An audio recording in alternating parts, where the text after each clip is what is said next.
Estamos agradecidos con el Señor por el tiempo que nos permite estar aquí en su iglesia.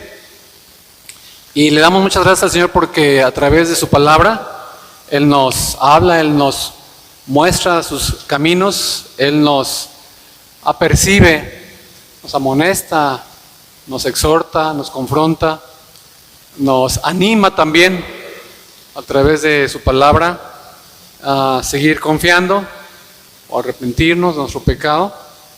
Este libro de Habacuc es un libro corto, pertenece a la sección de los profetas, así llamados profetas menores, y son llamados así por ser breves, son cartas cortas, son escritos cortos, y en este tiempo vamos a estar meditando en Habacuc, capítulo 1, versículo 1 al 11. Y tiene que ver con la visión, con el oráculo que tuvo el profeta Habacuc acerca de lo que iba a venir. Dice en Nueva Traducción Viviente, ustedes recuerden que siempre es bueno leerla en Reina Valera, pero también compararla con alguna otra versión para que puedan ustedes ver los matices o las pequeñas diferencias que a veces encontramos en el lenguaje, sobre todo en español. Sería ideal que pudiésemos leerlo en el original, ¿verdad? Si conociéramos los originales, si supiéramos y entendiéramos los originales. Este es el mensaje, versículo 1, que el profeta Habacuc recibió en una visión. Versículo 2, ¿hasta cuándo debo pedir ayuda, oh Señor? Pero tú no escuchas. Estoy leyendo nada más del versículo 1 al 4 por lo pronto. Hay violencia por todas partes. Clamo, pero tú no vienes a salvar. Versículo 3. ¿Tendré siempre que ver estas maldades? ¿Por qué debo mirar tanta miseria donde quiera que mire? Veo destrucción y violencia.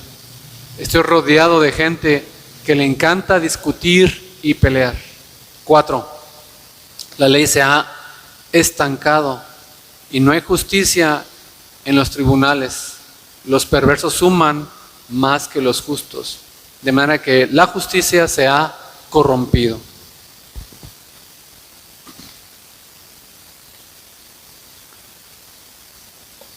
Hay ciertos eventos, hermanos, que vienen en el tiempo, en la historia humana, entre un antes y un después.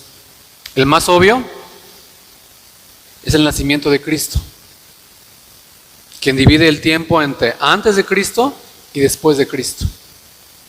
Para la generación de mi papá, hubo un tiempo antes y después del movimiento estudiantil de 1968.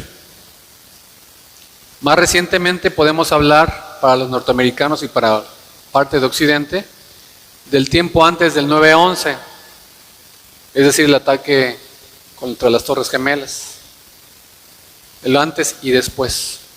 O podemos pensar en la pandemia, antes de la pandemia y después de la pandemia.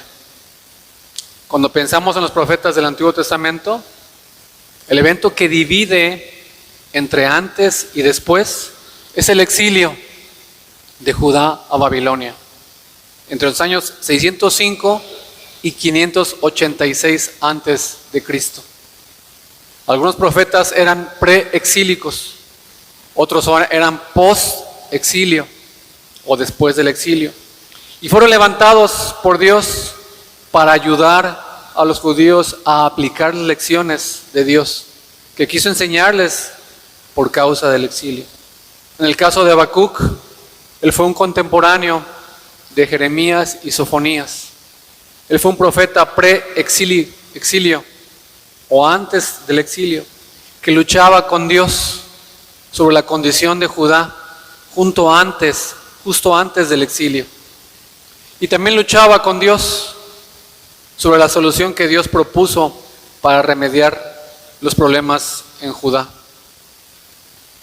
Fue diferente a otros profetas, porque la carta de Habacuc es menos una colección de sermones y es más una colección de oraciones y reflexiones del profeta mismo. Vamos a orar para que sea el Señor el que abra nuestro corazón, nuestro entendimiento y nos hable su palabra a través de su Espíritu Santo. Te bendecimos, Señor, en esta hora. Gracias por tu misericordia y tu bondad. Gracias por el medio de gracia que se manifiesta a través de la predicación de tu palabra. Señor, te suplicamos y rogamos que abras nuestro corazón y entendimiento para mirar las maravillas de tu ley. Abra nuestro corazón y entendimiento para que podamos comprender lo que el Espíritu Santo quiere enseñarnos y también nos pide que apliquemos a nuestras vidas, Padre. Alumbra con tu palabra la profunda obscuridad en nuestros corazones. Que tu palabra llegue a nuestro corazón y destruya toda esta miseria y pecado que aún habita en nosotros, Padre. Que tu nombre sea glorificado y exaltado a través de la predicación de tu palabra.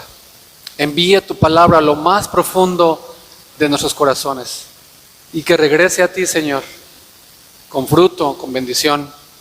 Que regrese con un corazón de parte nuestra quebrantado y humillado, Señor, y dispuesto a obedecerte y actuar en consecuencia. Que tu nombre sea glorificado en esta tarde, que tu nombre sea exaltado en este tiempo, Señor, para tu gloria y tu honra, Señor. Bendito seas y alabado seas por Cristo Jesús. Amén. Lo único que sabemos acerca de Habacuc es lo que podemos discernir y entender en este libro. Él tuvo el título no común de profeta. Dice oráculo en otras versiones al español, que tuvo en visión. El profeta Habacuc fue conocido con este título, pues probablemente, hermanos, tenía esta posición de profeta en alguna forma pública u oficial. También puede ser que estaba conectado con el templo en Jerusalén, porque el Salmo del capítulo 3 tiene instrucciones para tocarlo y cantarlo.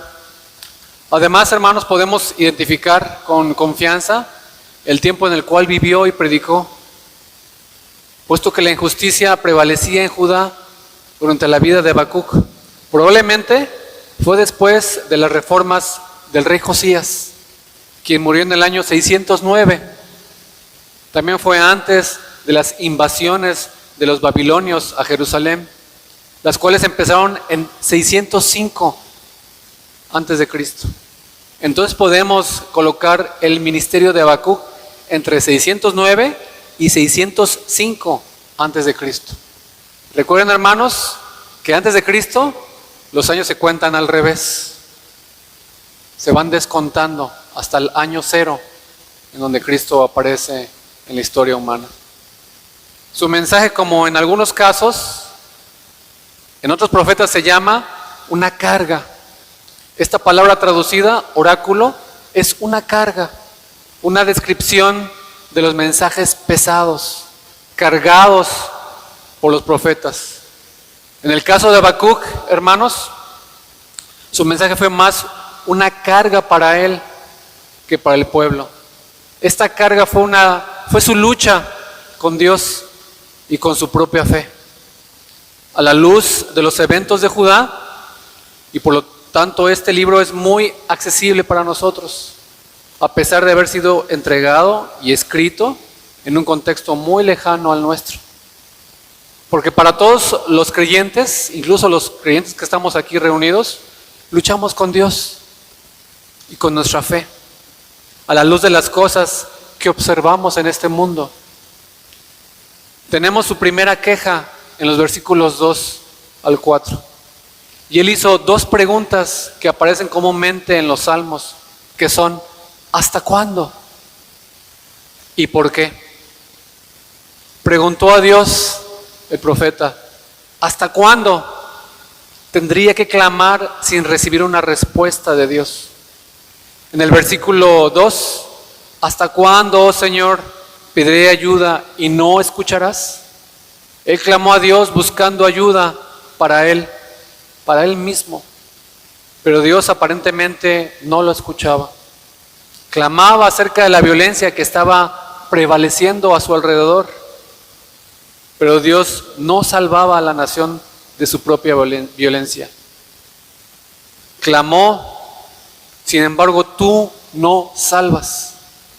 Quizá estas oraciones tan atrevidas de parte de Habacuc nos parezcan irreverentes, pero tenemos que observar que Habacuc trataba a Dios como realmente existiendo, como realmente vivo, como bueno y como poderoso para salvar.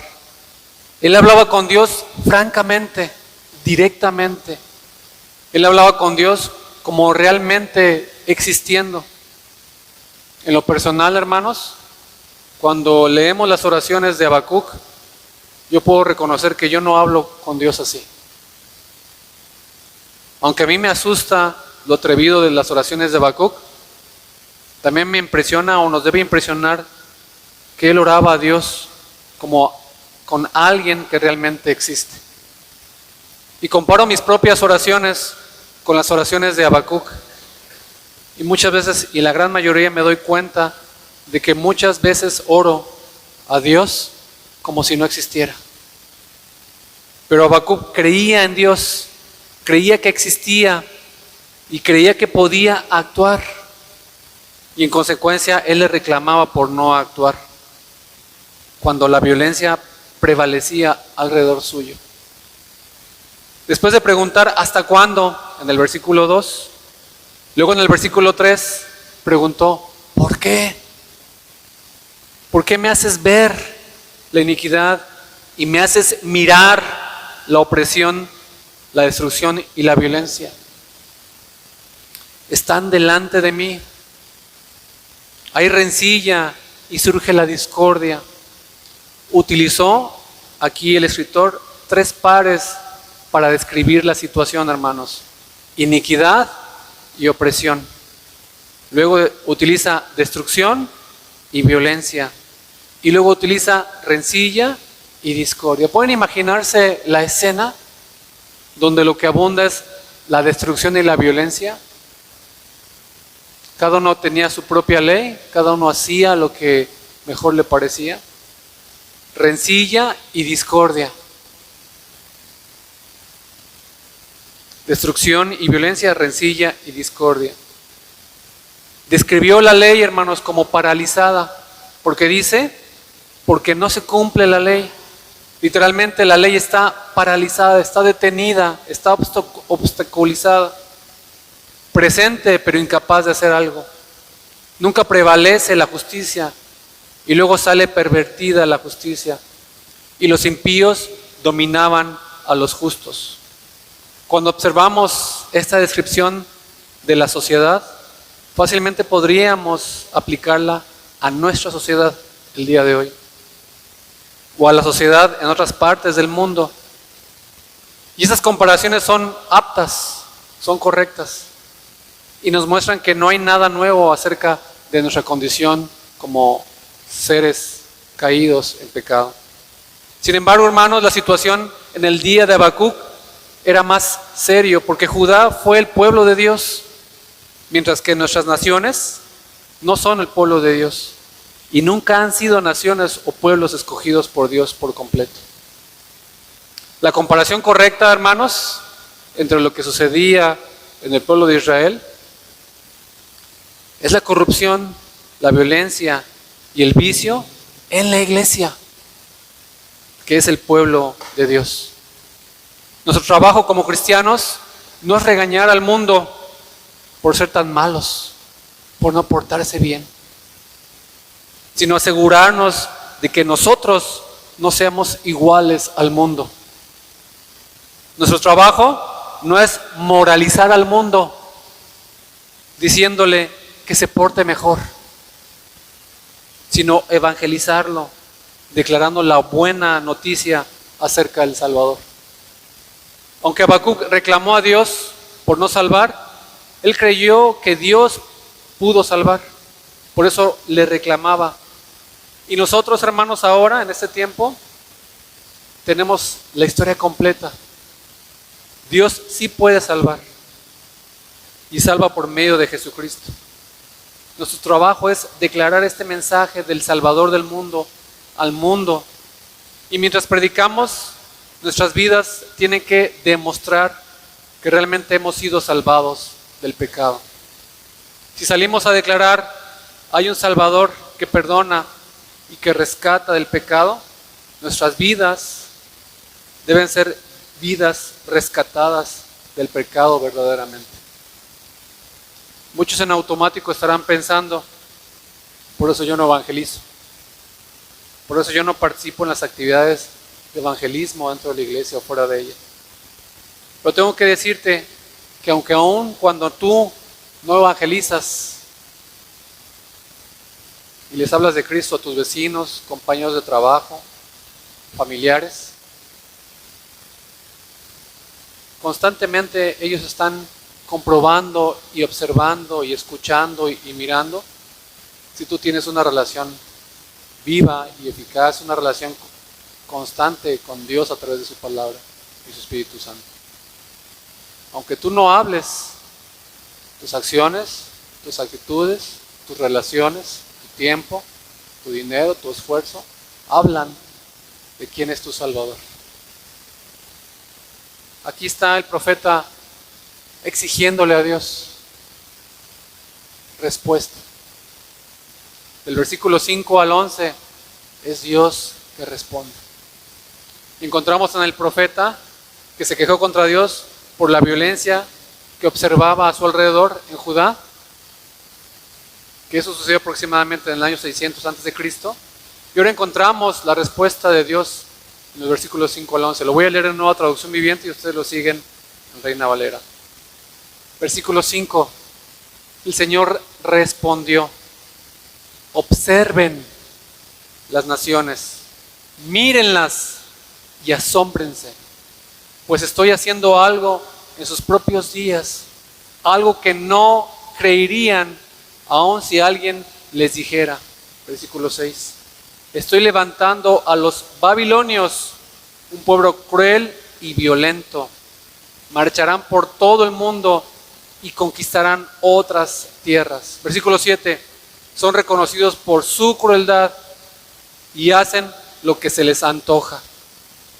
Versículo 8.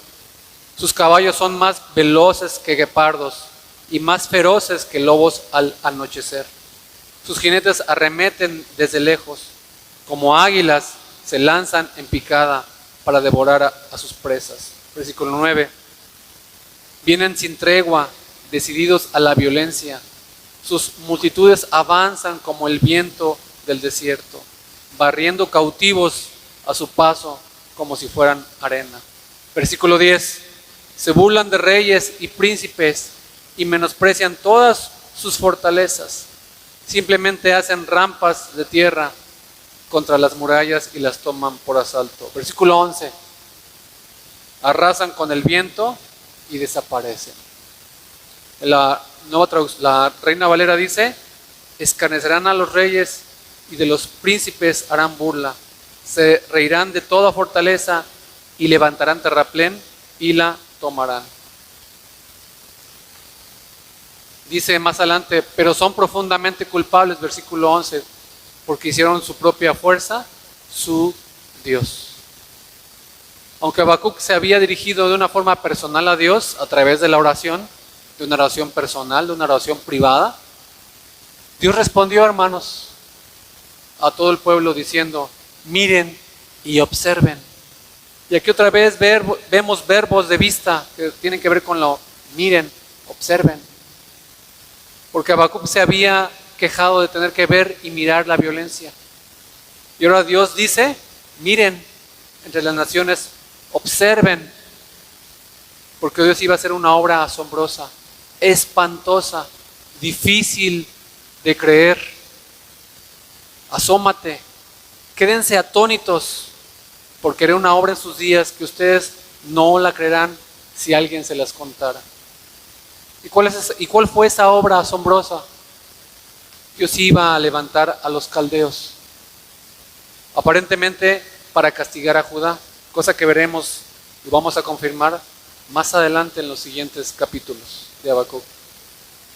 Los caldeos. ¿Quiénes eran los caldeos?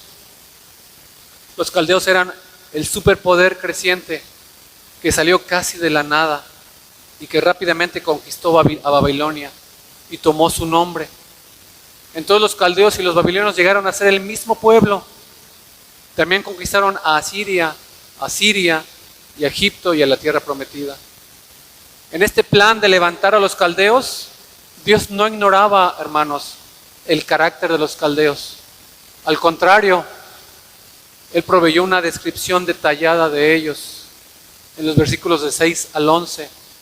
Los llamó feroces, impetuosos, poderosos, imponentes, temibles, una ley para sí mismos, astutos, devoradores, violentos, burlones, culpables, adorando su propio poder como su Dios.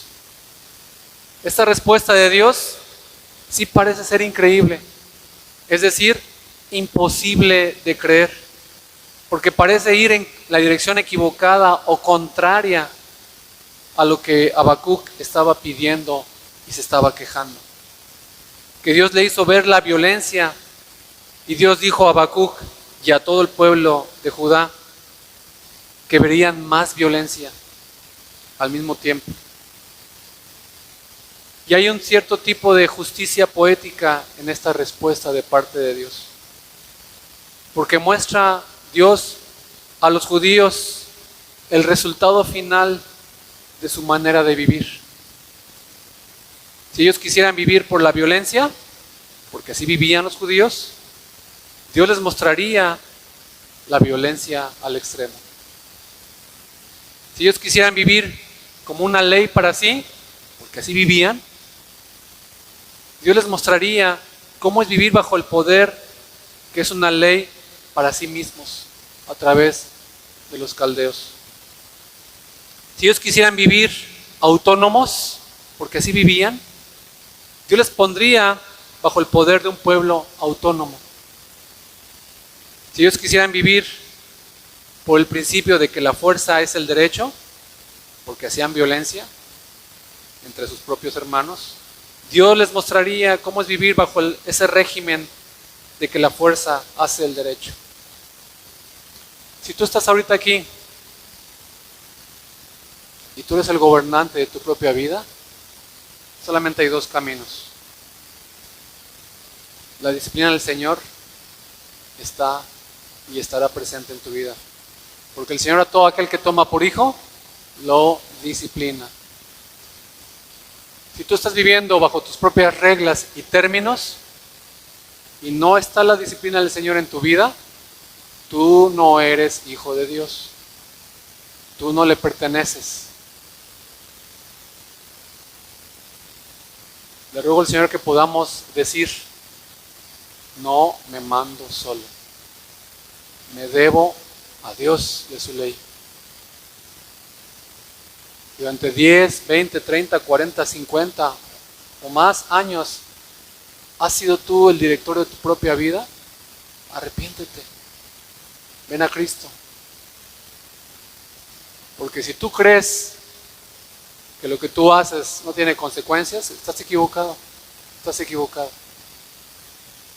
¿Quieres vivir bajo tus propios términos? El Señor te puede entregar a que vivas bajo tus propios términos.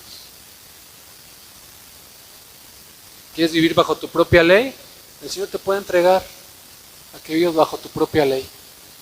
Y te garantizo, te aseguro, que no encontrarás gozo, alegría y paz en ese camino. Vamos a leer la respuesta de Habacuc a la respuesta de Dios en las próximas semanas.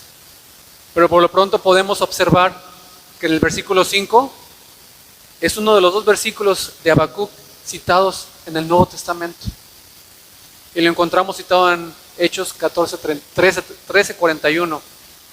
Pablo citó este texto de Habacuc a los judíos en la sinagoga de Antioquía de Pisidia, advirtiéndoles que no rechazaran la obra asombrosa y difícil de creer que Dios iba a realizar.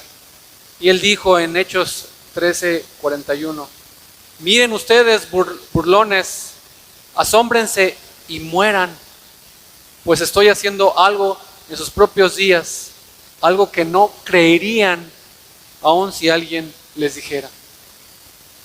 Hermanos, ¿y cuál fue esa obra difícil de creer que Pablo proclamaba?